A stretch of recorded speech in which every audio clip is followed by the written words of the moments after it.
কি লুকাতে চান মাননীয়া? লুকাতে চান আপনি শ্যামাদার অপকীর্তি। শ্যামাদাকে ডাক্তার এসপি দাস বকলমে রাজ্যের স্বাস্থ্যমন্ত্রী, শ্যামাদার অনুকম্পা ছাড়া স্বাস্থ্য মন্ত্রকে একটা পাতাও নড়ে না।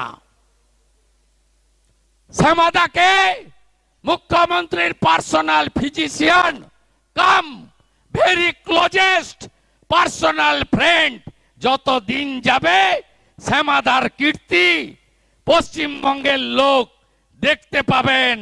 যাকে বলেছিলেন না সততার প্রতীক, হাওয়াই চটি সিম্বল, মামাটি মানুষের পূজারিনী, চরিত্রের মনুমেন্ট, কত বিশেষের বিশেষণ আমরাও দিয়েছি। কিন্তু আলোর নিচে অন্ধকারটা ক্রমশই প্রকাশিত হবে। আমি দাবি করব তদন্তকারী সংস্থাকে, ভারতবর্ষের সর্বোচ্চ আদালতকে অবিলম্বে কলকাতা পুলিশ কমিশনার শ্যামাপদ দাস এবং ডক্টর সন্দীপ ঘোষকে কাস্টডিতে নিন। তাদের কল রেকর্ড চেক আপ করুন। 9 তারিখে সকালবেলা ডিএমই ডাক্তার সুশান্ত রায় কি করতে আর্জি করে এসেছিল তার তো কোনো স্টেক নেই। ডাক্তার অভিক দে কি করতে এসেছিল, কার নির্দেশে এসেছিল? হ্যাঁ, ন্যাশনাল টাস্ক ফোর্স হয়েছে। ডাক্তার, স্বাস্থ্যকর্মী, চিকিৎসা কেন্দ্রকে সুরক্ষিত করতে চায় ভারতবর্ষের সর্বোচ্চ আদালত। আর একটাও আরজিকর চায় না ভারতবর্ষের সর্বোচ্চ আদালত। কিন্তু 9 তারিখের ঘটনা সর্বোচ্চ বিচার চাই। এটা একজনের কাজ নয়, একাধিক জনের কাজ। আমাদের ওই বন্টি ওষুধ পাচার চক্রের সব জেনে ফেলেছিল।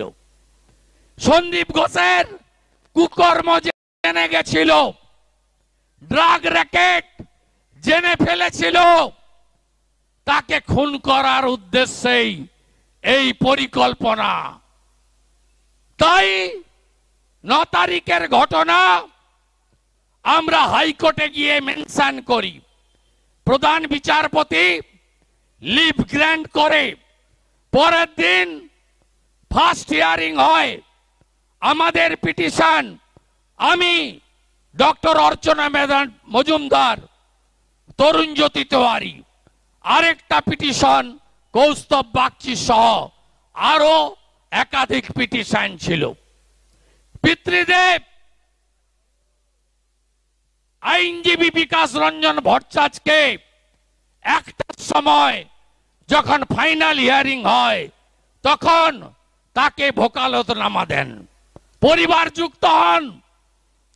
তারপর থেকে পরিবার, তার পিতৃদেব মাতৃদেবীরা আমরা যা বলছি, বাংলা যা বলছে, গোটা ভারতবর্ষ যা বলছে, আজকে তারাও একই কথা বলছে যে আমরা মমতা ব্যানার্জি আমাদের বাড়িতে এসেছিল, 10 লক্ষ টাকা দিতে চেয়েছিল, আমরা রিফিউজ করেছি। আর মমতা ব্যানার্জিকে বলেছি আপনার কলকাতা পুলিশের আচরণ ঠিক নয়, একজন করেনি, অনেকে যুক্ত, দৃষ্টান্তমূলক শাস্তি চাই। এই মুখ্যমন্ত্রী দোকান কাটা, লাজ নেই, লজ্জা নেই। আমার কাছে নন্দীগ্রামে হেরে জ্যান্ত লোক শোভনদেব চ্যাটার্জিকে পদত্যাগ করিয়ে মুখ্যমন্ত্রী হয়েছেন।